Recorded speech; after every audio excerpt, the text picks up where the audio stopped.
My name is Ariana. I am 35 years old and I work as a financial analyst in Chicago. My life was steady until the night that changed everything, at my sister Chloe's 30th birthday party. More than 50 guests sat in an elegant dining room, warm golden lights spilling across the white tablecloths, wine glasses gently clinking in people's hands. I was tucked at the edge of the table, still in my work clothes after a long day. My mother, Linda, stepped up onto the small stage, holding the microphone, smiling that perfect smile she always saved for Chloe's important moments. She fixed her stare on me and said, her voice ringing through the speakers, "Ariana is a failure. Without Chloe, she'd be nothing." The room went frozen. Whispers died out. I felt the blood drain from my face and my ears buzz. Instead of bursting into tears, I reached into my purse, pulled out a thick envelope, and slammed it down on the table right in front of her.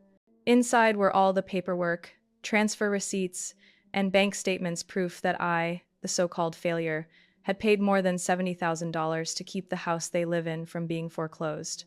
Have you ever been trampled by the very people who should be your refuge? Have you ever given so much in silence that you were completely worn out only to be treated as if you didn't exist? If you felt that, please leave a comment below. Hit like and subscribe to support me, and follow along for the story behind the numbers where truth was hidden, love was exploited, and one woman began to learn how to take herself back. I can still hear the clink of glasses on the table, the soft background music, the low murmur of guests enjoying themselves and celebrating my sister. Chloe wore a champagne sequin gown. Her hair was softly curled, framing a face that looked as if it belonged on a magazine spread. I sat there in a white dress shirt creased from the day, dark gray trousers still dusted at the F-ring, cuffs from rushing out of the office to make it to the party. My mother stood under the spotlight, the light catching the pearl necklace at her satin collar. She held the microphone as though she had been rehearsing this moment for a long time. Her voice was clear and unhesitating, as if these lines were part of a speech she had practiced over and over. "Chloe is not only beautiful, she's smart, hardworking, and brings honor to this family," she said, lifting her head to scan the room. As for Ariana, her gaze stopped on me. She chose the safe life. Without Chloe, she'd be nothing. I couldn't tell which stung more, those words themselves, or that she didn't lower her voice in front of so many people. I felt the glances from other tables turn toward me, some sympathetic, some curious, and some cold with judgment. Chloe smiled, brushing a hand through her hair as if their praise were simply deserved, while I felt swallowed by the tiled floor beneath my feet. I sat motionless, my hands clenched in my lap, lips pressed together to keep from trembling. Then my mind flashed to the sleepless nights, wrestling with a mortgage payment coming due, the dental appointment I'd postponed because I couldn't afford it, the months of counting every single dollar to cover tuition and to pay off a student loan that wasn't even mine. When my mother's eyes slid over me again, this time with a hint of triumph, I rose. I reached into my purse for the thick envelope I had prepared but never imagined I'd use here. My thought was simple. If they wanted to make me the joke in front of everyone, then the truth would be made public at the same moment. I walked to the central table where my parents and Chloe Saturday. My hand trembled slightly, though I did my best to hide it. I set the envelope down among silverware and glasses and looked my mother in the eye. "I've been silent long enough," I said, my voice quiet but clear. "For the past 2 years, I've been the one paying the mortgage so this house wouldn't be foreclosed. Here are all the documents. You can check every single transaction if you want." Conversations around us cut off as if someone had flicked an invisible switch. My father frowned. Chloe turned to look at me in stunned confusion. My mother only raised an eyebrow. "Don't make a scene here," she said softly, loud enough for me to hear. "Family helps each other, there's no need to keep score." I laughed low and not at all relieved.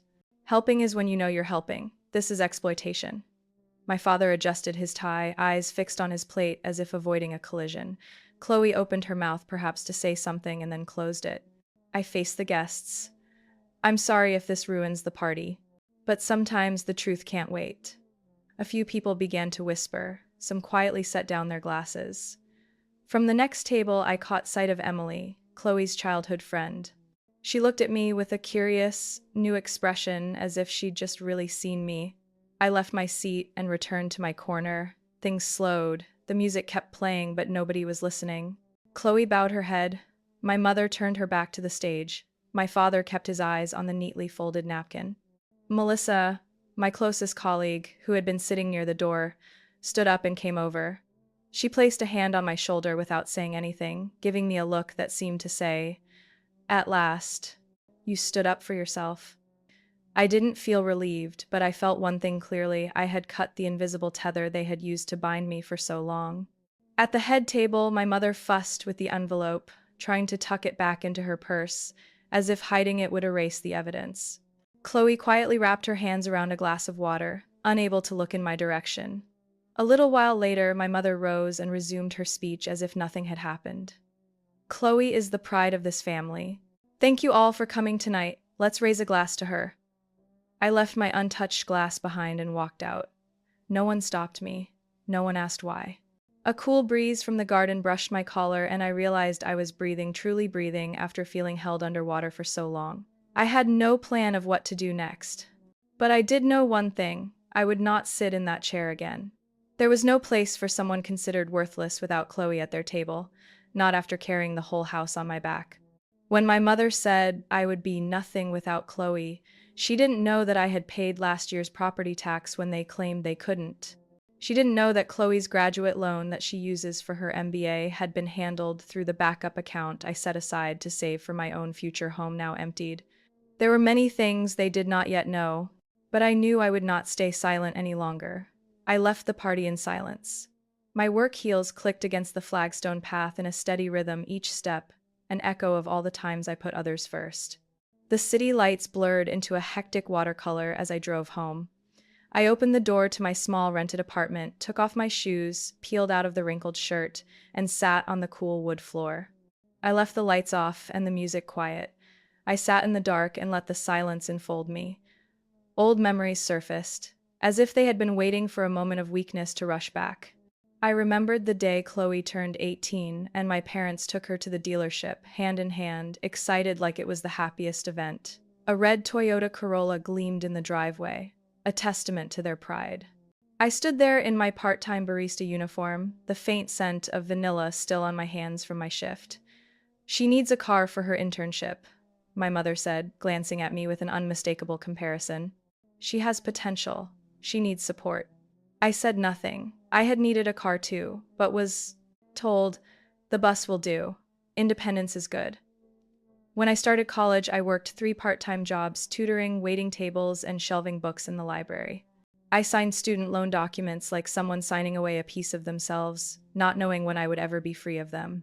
Meanwhile, Chloe attended a private school. When her scholarship didn't cover everything, my parents filled in the rest. I had to borrow for tuition and living expenses, even to buy a laptop. When Chloe graduated high school, my mother held a big party at an Italian restaurant downtown. Long table, balloons, a 3-tiered cake, loud laughter. When I graduated summa cum laude from college, my mother sent a short text: "Congratulations, proud of you." No party, no cake, just a message, no punctuation, no emoji. I remember a night when I was 29. I'd just been made permanent at my finance firm, celebrating the first time I had full benefits and vacation days. Sitting alone at my small kitchen table, my mother called. "Ariana, could you help with one mortgage payment?" Her voice sounded hesitant. "We're a bit tight this month, just this once. We'll pay you back next month." I agreed, easily, like reflex. Then another month, and another quarter, and then a year. Nobody ever mentioned paying back. Nobody ever asked if I was okay. I believed at first that helping family was just what you did. I earned more than my sister and had no spouse or children depending on me. Over time, that became the only lens through which they saw me, as the one who would always cover the storm for everyone else. When I pressed about our finances, my mother said, "You are the stable one. You must sacrifice so your sister can rise." Stable. A word that sounded like a compliment but locked me into a role with no escape. I wasn't allowed to be weak, to ask for help, or to say no. Every hope, every expectation was poured into Chloe, while I, no matter how much I did, remained the foundation everyone took for granted. I remember one Sunday afternoon when I was juggling a project deadline and my mother called, voice flat, "Chloe is moving to a new department. She needs a proper suit. Can you front the cost? Just $800. We'll pay you back." "Why didn't you tell me earlier?" I asked. She replied as if speaking to an employee, not a daughter. You're in a better position. Chloe is building her career. She doesn't need extra pressure. I bit my lip and nodded mechanically. Later, I learned the suit was from an upscale brand, and the bill was actually more than $1,200. They had deliberately given me a smaller figure because they knew I might balk otherwise. I still keep the scanned invoice in my email, proof that my feelings were not imagined. No one ever asked if I wanted marriage. No one asked if I had dreams beyond work. At family dinners, when talk turned to upcoming vacations, the question I heard was always, "Can you stay and watch the house?" One time, when I shared that I was saving to buy my own condo, my mother brushed it off. "Forget it, honey. We're still paying off this house. When Chloe gets married, we'll figure things out. You don't need one yet. Don't need one yet." 33 years old and still considered someone who doesn't need anything. I remember breaking down one night, staring at my savings account. The number was lower than I expected.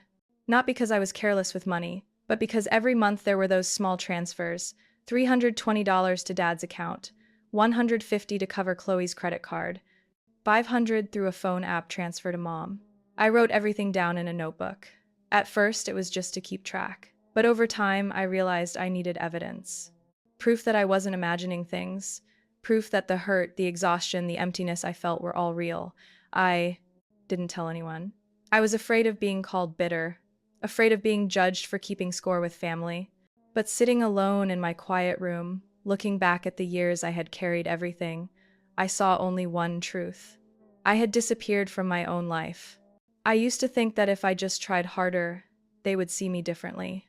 But no matter how much I gave, no matter how many bills I covered, in their eyes I was still nothing without Chloe. I closed the notebook, set it on the table, and sank deeper into the chair. The ceiling above me stayed silent. Nothing changed. Except one thing I finally admitted to myself: I don't owe them my entire life. One gray Friday afternoon, I stopped by my parents' house because my mother had asked me to. She had called that morning saying she needed help sorting through tax paperwork before the filing deadline, that she was so confused and couldn't make sense of it. I hesitated, ready to refuse. But then she added the same old line: "Chloe has back-to-back strategy meetings all week. Only you can help." I brought my laptop and a folder of supplies, walking into the house I once thought of as the safest place in the world. The kitchen still gleamed, the faint scent of waffles she always baked lingering in the air. Everything looked like a picture of a perfect family. But under that veneer, I had begun to notice the cracks. Mom sat at the dining table, a plastic box full of papers in front of her: bills, bank statements, tax receipts, even some unopened flyers. I sat beside her and pulled out my laptop. "Just sort them by month and check if anything's missing," she said lightly, brushing her hair back. "My eyes aren't what they used to be. Looking at all this gives me a headache." I nodded. I started with the usual bills: electricity, water, homeowners insurance. But within minutes, one document made me freeze. The bank's logo was familiar, but the name printed on top stopped me cold. Ariana Miller, account number ending 0973, payment purpose: student loan repayment, Chloe Miller, amount $19,400. I frowned. I flipped to the next page, then the next. Each page tightened something in my chest: receipts from luxury clothing stores, credit card statements showing charges at high-end restaurants, spas, hotels in Miami. One bold receipt stood out: 4-day, 3-night package, Las Vegas resort and casino, total $6,280. Every transaction traced back to my account. I pulled out my phone, opened the banking app, and typed in my password with trembling fingers. Each line of transactions appeared like a slap against the belief I'd clung to, that I was only helping temporarily. "Did you find the tax deduction form yet?" my mother asked, not looking up, flipping through a notebook. Her calmness made my skin crawl. "Why is Chloe's student loan under my name?" I asked, forcing my voice not to shake. She looked up, feigning brief surprise. Then her expression shifted into something I knew too well, the same look she used to put me in my place in front of others. "Oh, that. You have better credit. You signed for her so the loan would be approved more easily. We talked about this." I shook my head. "No, you never told me. Don't make a fuss. Families help each other. Chloe needs to finish her MBA so she can get promoted. You've always said you'd support her." I didn't recall ever saying that. Yes, I had transferred money, but I had never given permission for them to put my name on loans, never allowed them to use my financial identity for their spending. I flipped through more papers. Each page was another wound. A 3-year Mazda lease agreement, monthly payment $300, signed under my name but driven by Chloe. Furniture invoices for her new apartment. A walnut dining table, Italian leather chairs, a sofa imported from Spain. I couldn't tally it all exactly, but my rough calculation crossed $70,000, maybe more. I looked at my mother again. She sat there as if I had simply miscalculated change at the grocery store. "You should be glad you're helping your sister succeed," she said smoothly. "And what about me?" I asked. "Who helped me when I was working 3 jobs to pay my own tuition? When I slept on library couches because I couldn't afford rent near campus?" She sighed, setting her teacup down. "You've always been strong, always self-sufficient. Chloe is different. She needs lifting up." I gave a bitter laugh. "You don't need me strong, you need me to be a walking wallet." The air in the kitchen grew heavy. She stayed silent. I stood, gathered every document, and stacked them into my own folder. She watched, not stopping me, but her eyes carried challenge. "What are you planning to do?" she asked. "Take care of myself," I answered. As I left, I saw Chloe sitting in the car, eyes glued to her phone. She didn't look up, or maybe she pretended not to see me. I walked past quickly, saying nothing. Not because I was angry, but because I was clinging to the last shred of composure I had left. That night, I spread all the documents across my dining table. Melissa called, her voice anxious. "Are you okay? I just discovered I've spent over $70,000 in 2 years supporting a family that doesn't even see me as a person." She was quiet for a while. "I think it's time you stop paying the price for peace they never valued." I nodded, though she couldn't see. "I'll make a ledger, write down everything, every single dollar." "And after that?" "I don't know yet. But I can't pretend anymore." I turned on the printer. Sheets fed out one by one, each a piece of evidence, each a truth that had been buried, each a deep cut into the trust I thought was unconditional. Black ink on white paper, impossible to erase, and I knew I would no longer fold them away in a drawer. The next morning, I went back to my parents' house. Not to organize paperwork, not out of guilt for our exchange the night before. I returned because I needed to face them clearly, directly, without playing the good daughter role they expected. The house looked the same as always. Morning calm, the front door ajar, out of habit. I walked in without knocking, the smell of fresh coffee drifting through the air. My mother was at the table arranging bread on plates. My father stood at the sink, rinsing glasses. "You're early," Mom said, not looking up. "Here to go over yesterday's paperwork?" "I'm here to talk." I pulled out a chair, placed the thick folder in the middle of the table. "About everything this family has quietly taken from me." My father froze, cup in hand. My mother lifted her eyes, gaze sliding from the folder to my face. "You're overthinking this," she said with that familiar half smile. "Families support one another. No need to make it a big deal." "Support doesn't mean forged signatures, hidden loans, and using my credit card without telling me," I replied evenly. "Support doesn't mean draining over $70,000 from me without a single thank you or even asking if I was okay." She set down the butter knife.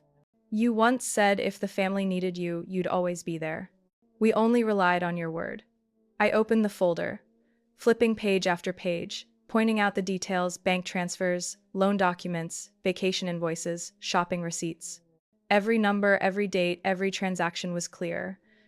"I never gave anyone permission to put my name on Chloe's student loan," I said, pointing to the $19,400 loan statement under my name, with the purpose line. "For Chloe Miller, grad school." Mom glanced, shrugged. "It's just paperwork, as long as things go smoothly." "Number, it's deceit." I flipped to another receipt. "And this Vegas. You told me you couldn't afford property taxes, so I worked overtime to transfer money on time. Meanwhile, you were on vacation?" My father turned, drying his hands with a towel, still avoiding my eyes. "That trip was a surprise. Your mother booked it. I didn't realize it came from your account. A $6,280 charge doesn't just disappear without you noticing. Your silence means complicity." He exhaled, looking weary instead of defensive. "We never meant to hurt you. Things just got out of hand." Out of hand is when an accident happens, not when someone deliberately drains my account every month to cover someone else. A knock came from the door behind me. Chloe stepped in, wearing a light sweater, coffee cup in hand, eyes still on her phone. She froze when she saw me in the folder spread across the table. "What's going on?" she asked, her voice husky. I didn't answer. My mother spoke first, as if she still controlled the narrative. "Your sister's upset about money." Chloe turned to me. "What money?" I flipped to the credit card statement, pointing to charges at Zara, Nordstrom, Ruth's Chris Steakhouse, even concert tickets I'd never been invited to. "The credit card in my name. Who were these for, Chloe?" She blinked. I don't know. Mom said it was a family card, that you opened it for all of us to use." I looked straight at my mother. "I never said that." Chloe's brows knitted, and she turned her eyes to Mom. "Mom?" Mom shrugged. "The extra card is nothing. Your sister doesn't lack anything. You need to meet clients, you need to dress well. What's wrong with that?" "The wrong part," I said slowly, "is when someone uses my name to serve another person without asking, without telling me, without caring about the consequences." Chloe bit her lip. I didn't think it was like that. I thought you agreed." "You didn't think at all." I paused. "You just listened to Mom." The room grew heavy. My mother looked at me, this time without her calm mask. "Your sister is still young. She needs investment to build her career. And I have a career too. I have dreams too. I have exhaustion and pressure, just like anyone else. But I've never made anyone else pay my bills for me." Dad pulled out a chair, his face flushed. "That's how families work. Some give more, some need more. Not everyone is the same." "No one has to be the same," I replied, my voice tightening. "But fairness is the bare minimum."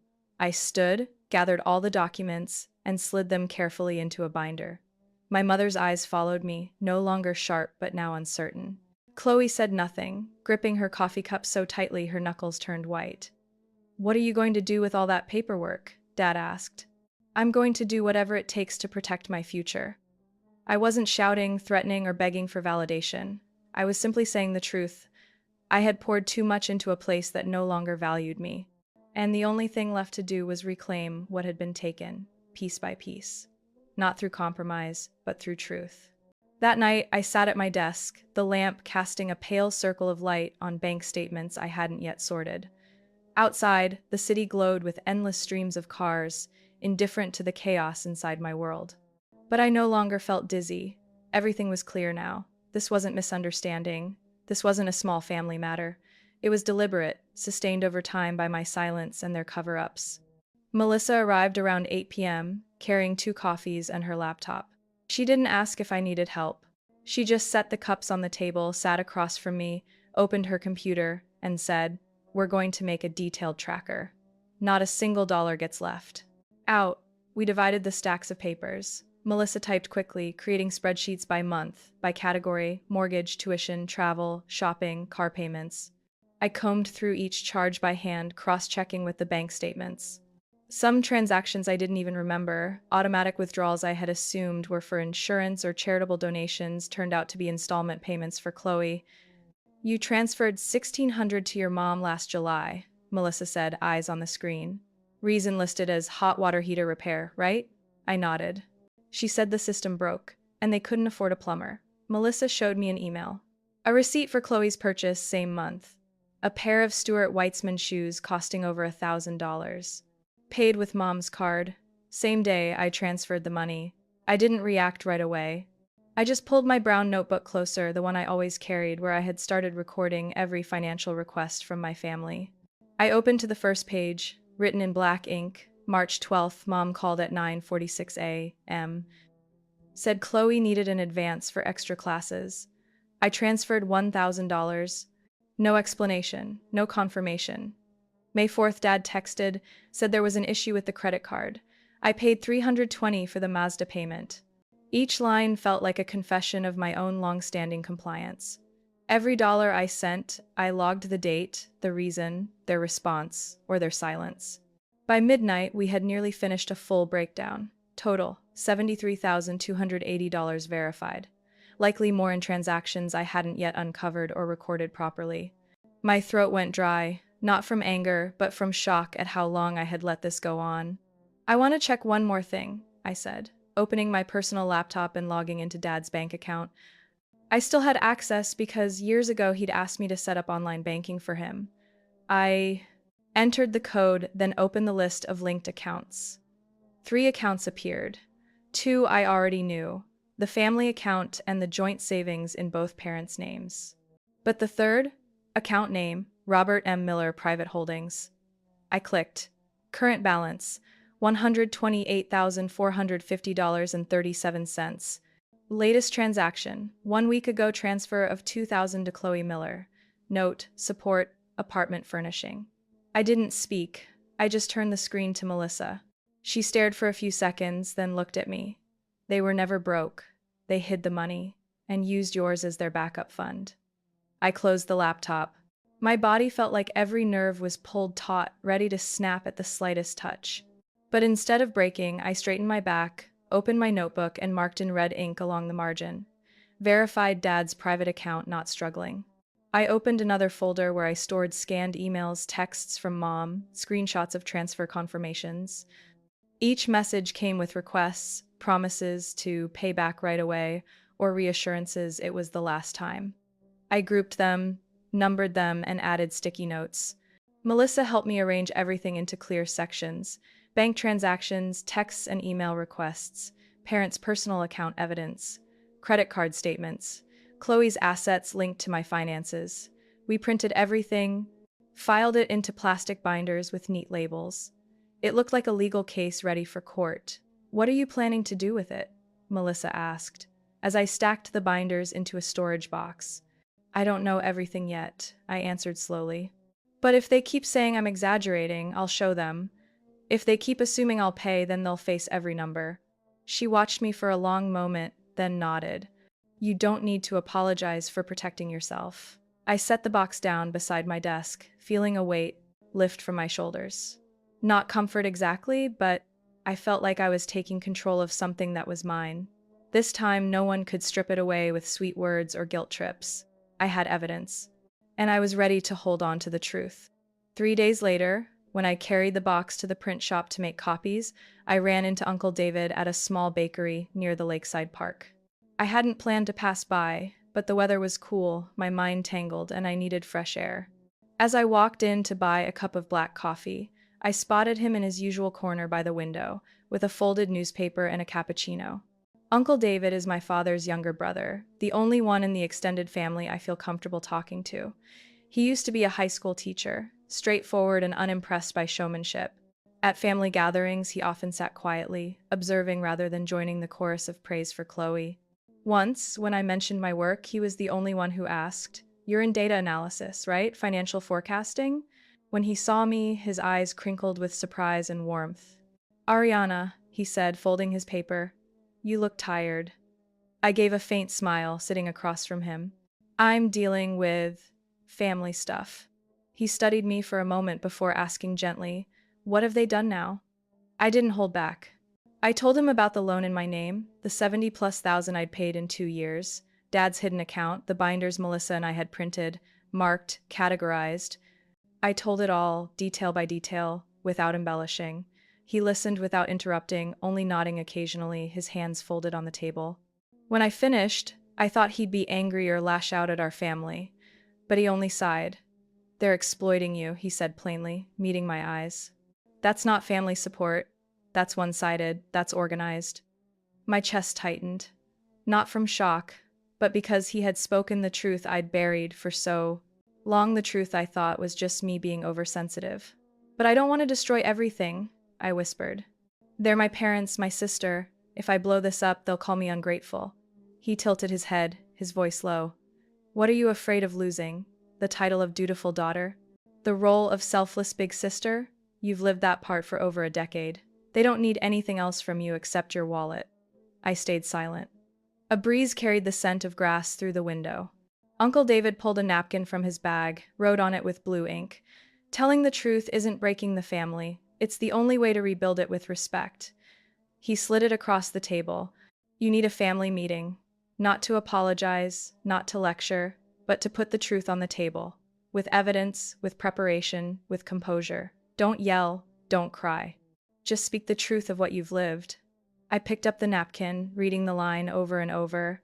It wasn't soft advice or empty comfort. It was truth, stripped bare. "But what if they don't listen?" I asked. He sipped his coffee, answering without hesitation. Then, at least you'll know you spoke, and you can walk away without carrying the weight of silence. I sat for a while longer, then stood to thank him. Before I left, he called after me, "If you need a witness, I'll be there." That evening, I opened the box of documents again, arranging each section as if preparing for a strategic meeting. I wrote out a table of contents, printed every page clearly, and attached notes. My hands no longer shook. Everything was ready now. I drafted a short email to the family group. Thursday evening, 6 o'clock, at the house. We need to have a serious talk. No one is excused. Within minutes, Mom replied, "Over a few bills? You're making a fuss out of nothing. But fine, I'll be there." Chloe messaged me privately. "What's going on?" Mom says. "You're being unreasonable." I answered only, "Just come, you'll see." I printed another set of documents. This one wasn't for them. It was for me. A clear record of every dollar I had given up. Not to demand repayment, but to remind myself how much of my life I had lived for others and that it was time to live for myself. A day before the meeting, Uncle David texted, "I'll come early, not to argue, just to listen and confirm the truth." I didn't sleep much that night, but it didn't weigh on me the way it used to. Something inside me had shifted. Not anger, not resentment, just a quiet clarity, as if I had walked out of a dark room and finally saw everything around me clearly, and I knew that tomorrow morning I would walk into that house no longer the person they thought they knew. I would be myself. No roles, no hiding, no turning back. On Thursday evening, I drove to the old house with the heavy binder on the seat beside me. The sky was gray, storm clouds gathering like a warning. I parked a few houses away, sat in silence for a few minutes, and drew a deep breath. In that 3-inch leather binder was 2 years of my life condensed into numbers. Over $70,000, bills, receipts, text messages full of lies. And now they would be laid on the dining table, a table that for years had been used only to praise one child and ignore the other. The front door was ajar when I walked in. In the living room, my parents were already on the sofa. Mom sat with her arms crossed, her expression tight as a drawn bowstring. Dad stared at the floor, tapping his finger lightly on the chair arm. Chloe was there too, her hair pulled back high, but her eyes betrayed nervousness. I set the binder on the wooden table, the sharp thud echoing like a gavel. "I've prepared everything," I said firmly. "We'll go through each expense, so it's clear." "You're overreacting," Mom cut in, lips pressed tight. "Families support each other. Laying out paperwork like this is just a spectacle." I flipped open the binder to the first statements. "We'll start with the mortgage. 24 payments, $1,200 each, totaling $28,800. Dad swallowed hard, coughed quietly, but didn't object. I continued, "Chloe's student loan, in my name, $19,400. Here's the contract, filed with my parents' signatures, none of mine." Chloe jolted, her face stunned. "What? I thought my scholarship was supplemented by a grant." I didn't know. I didn't turn to her. I moved on. Mazda payments, $3,600, credit card over $9,000 on clothes, restaurants, travel, receipts from Nordstrom, Ruth's Chris, and the Las Vegas trip over $6,000. Altogether, more than $70,000. I lifted my gaze to Mom. $70,000 from the daughter you said was nothing without her sister. The room was so silent I could hear the wall clock ticking. Chloe covered her mouth, tears spilling fast. "I didn't know," she whispered, voice trembling. "I never asked you." Mom shot to her feet, voice like ice.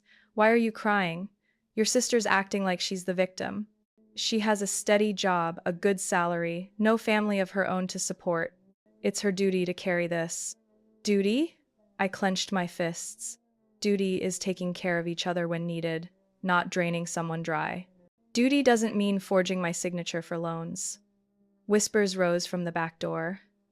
I turned and saw relatives gathered in the kitchen. Family dinners always drew them in. Maybe they had heard the shouting. I spotted Aunt Martha murmuring to Uncle Joseph, and Uncle David standing by the door, his steady gaze fixed on me, a quiet anchor. Mom noticed their eyes. She ground her teeth, her tone sharper. "This isn't for outsiders, it's private family business." "No, this is my business," I replied. "And if everyone has believed your happy family facade all these years, they deserve to know the truth." Dad rose slowly, hands out as if to calm. Amanda, I don't need apologies. I interrupted, voice tight but steady. I need acknowledgement. I've been turned into an ATM, and today you still call it duty. I have my own life, and I won't carry yours anymore. Chloe lifted her tear-stained face. I didn't know Mom did that. I thought you volunteered. I've been so blind. Mom whirled on her, glaring. Don't be weak, Chloe. Focus on your career. Don't let your sister sway you. Chloe shook her head, her voice cracking. No, Mom, I've been living off her money without realizing I can't pretend anymore. A wave of murmurs spread. Aunt Martha stepped forward, her tone sharp. Linda, you made her shoulder the whole family while you praised the other one. Is that fair? Mom's face flushed red. You don't understand. Ariana is stronger. She doesn't need as much as Chloe. Doesn't need as much? I emphasized each word. I need respect. I need fairness. I need love not to be drained and dismissed. The room fell silent again. Chloe sobbed openly. Dad bowed his head, shoulders trembling. Mom's face froze, but her eyes flickered with something I had never seen before, a crack. I closed the binder with a snap. Today, the truth is on the table. You can keep calling it duty. I call it exploitation, and I will not accept it anymore. The silence was suffocating.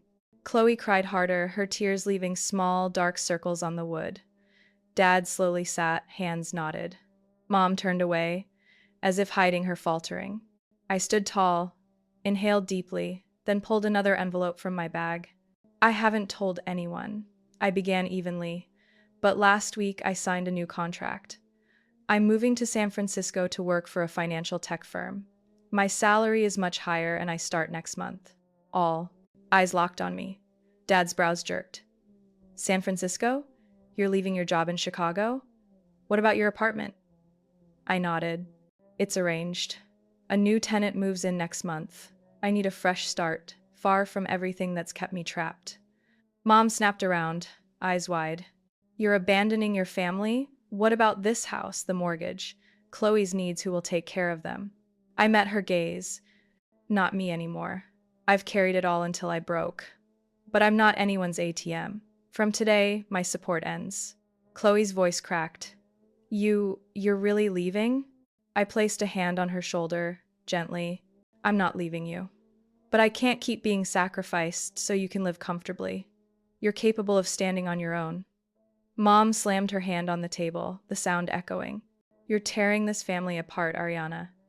If you want, I'll publicly acknowledge you to the relatives. I'll say you've been the dutiful daughter carrying us all. Fine? Just keep helping a little longer, until Chloe is stable. A bitter laugh rose in my throat. I don't need recognition. I don't need praise. I need freedom. Freedom to live by my strength, my dreams, and my earnings. Dad looked at me, weary and afraid. So you mean not $1 more? It's over, I said slowly. I have to think of myself. For 2 years I gave too much, and all I got was contempt. I won't repeat it. The air was thick. Then I heard a chair move behind me. Uncle David had come, just as promised. He stepped forward, eyes fixed on my parents. Ariana is right. You've lived off her for too long. Families can't survive on one person's sacrifice and everyone else's comfort. Mom turned on him, her tone sharp as a knife. David, you don't understand. This is family business. He shook his head. Exactly why I must speak. I watched Ariana grow up, working herself raw to get through college while Chloe got fast. A car and allowances. Now she's your wallet. Enough. Chloe looked at me, eyes red. I've been so naive. I didn't know you were put down for all this. I thought you volunteered. I'm sorry. I hugged her, whispering, it's not your fault, but now you need to face it so it doesn't happen again. Dad rubbed his forehead. Ariana, I don't want to lose you. If you go to San Francisco, will you ever come home? I studied him. I'll come back when I feel respected.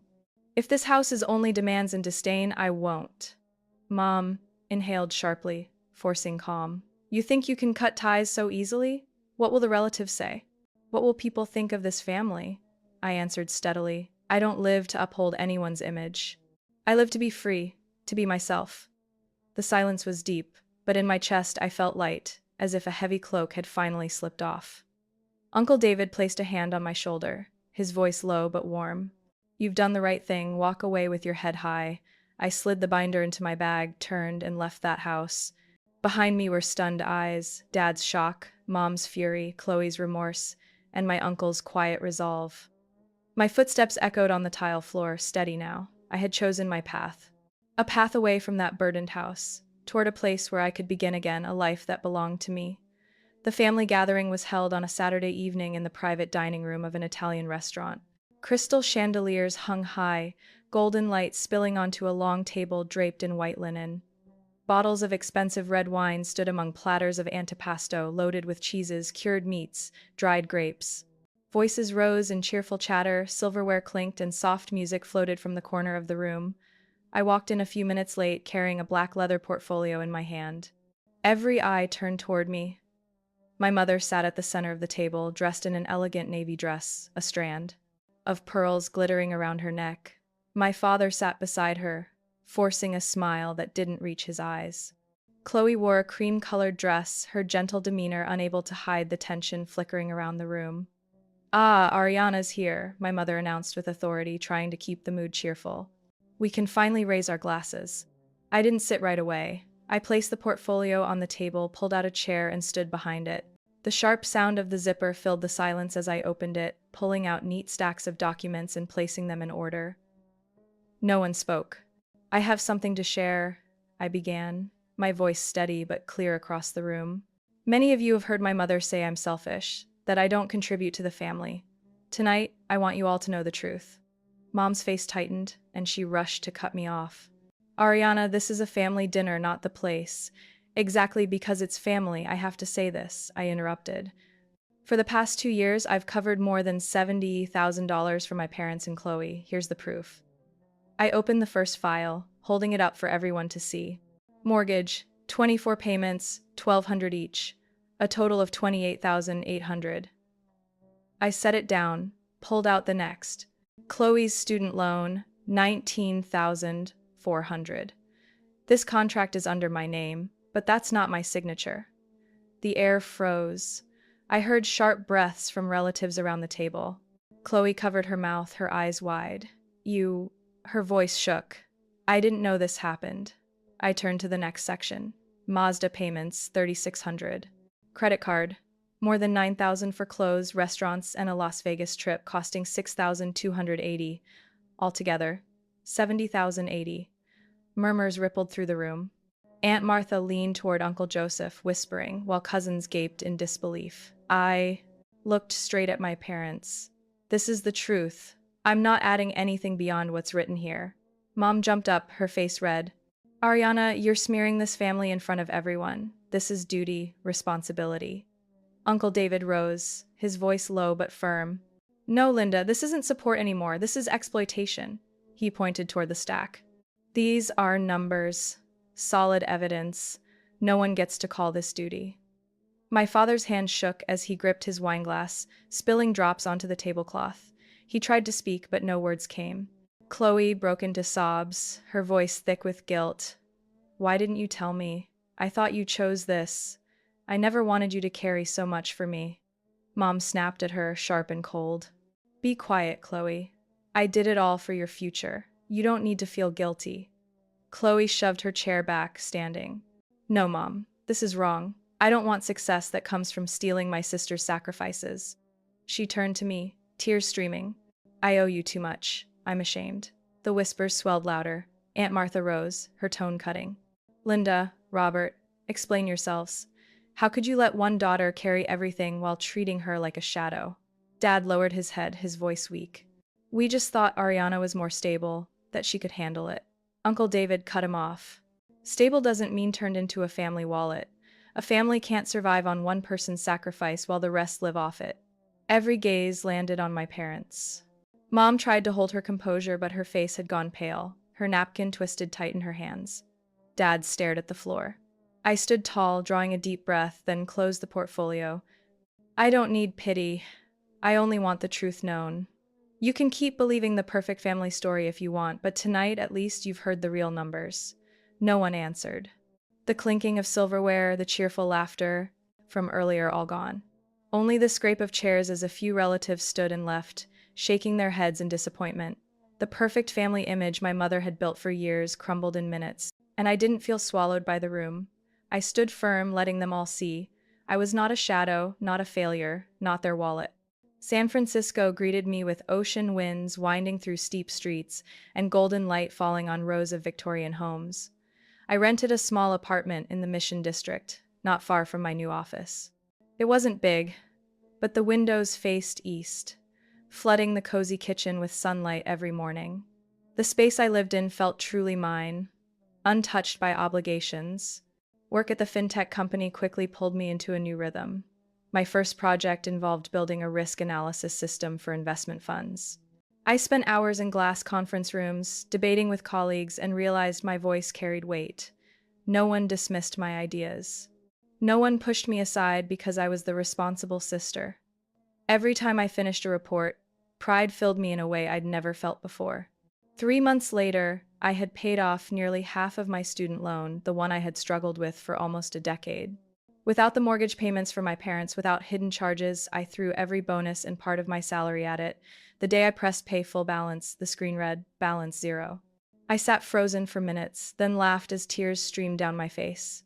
Not from regret, but from release. I had taken back a piece of freedom I once thought unreachable. My new life brought new connections. Melissa often flew in from Chicago, and together we joined a weekend hiking group. The trails around the Santa Cruz Mountains became places where I learned to listen to my body, breathe deeply, and let go of old burdens. I also made new friends through networking events. They knew nothing of my family, and because of that, they saw me clearly as an independent, capable woman, not defined by invisible obligations.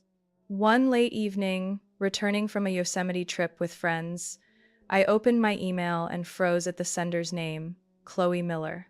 My chest tightened as I clicked it open, my hands trembling slightly. Ariana, I've started managing my own finances. I moved into a smaller apartment, paying my own rent and budgeting on my own. Honestly, it's harder than I expected, but I feel like I'm growing up. Mom and Dad keep complaining, but I've refused to lean on them. I think you'd be proud knowing I'm trying to live on my own. I want to visit you in San Francisco. Not with Mom or Dad, just me. I need to say I'm sorry, not in a message, but in person. Will you let me come? Love, Chloe. I sat for a long time, reading her words again and again. In my memory, Chloe had always been sheltered, favored, and blissfully unaware. But this email wasn't from that same girl. There was effort in it, honesty, and a hunger to change. Leaning back, I looked out the window. The lights of the Golden Gate Bridge shimmered faintly through the fog. Forgiveness wouldn't be easy. Years of being treated as a tool still scarred me. But I couldn't deny the small part of me that wanted to hold on to my bond with her, a bond that at least wasn't built on our parents' manipulation. The next day, I wrote back, Chloe, I'm not ready to see Mom and Dad, but I'll see you. Come in spring when the cherry blossoms bloom. We'll walk through Golden Gate Park. If you truly want to rebuild, I'll listen. After sending it, I felt lighter. I didn't need to decide right then whether to forgive. What I needed was a boundary. I chose to open a small door for Chloe, but the big one, leading back to our parents, stayed shut. In the months that followed, my career thrived. I was promoted to project manager, leading a team of engineers and data analysts. At the year-end company meeting, the director announced, Ariana has led her team to exceed targets by 40%. We owe her our thanks. The whole room clapped, and for the first time, I felt applause that belonged entirely to me without strings attached. Life in San Francisco became a new canvas. Weekends were filled with cooking and laughter with friends, stories shared that had nothing to do with money or obligation. Uncle David sometimes called just to ask, Are you doing well? Anyone bothering you? Those simple calls reminded me I wasn't alone. One night, I sat down to journal, tracing my journey. I wrote about sleepless nights under the weight of others' debts, about the moment I dropped the thick binder on the table, about the day I finally said, I need freedom. I wrote about San Francisco, my work, and the new smiles in my life. I ended with a question for myself. If your family only sees you as a wallet, will you keep sacrificing or will you choose to live for yourself? When I set the pen down, I knew my answer. I had chosen the life I painted for myself, chosen the family I built with respect and real love, and that was the greatest gift I had ever given myself. My story isn't only about money. It's about fairness, self-respect, and the truth that love cannot exist if it flows only one way. I once stayed silent, thinking it was right, mature, selfless. But in the end, silence only made them believe I felt nothing. What about you? If you were in my place, what would you do? Would you keep carrying the weight, or let go and begin living a life that is truly yours? I'd love to hear your answer. Leave a comment below this video, share your thoughts, your experiences, or your perspective on this story. Sometimes one voice can give someone out there the courage they've been waiting for. And if this story touched something in you, don't forget to subscribe.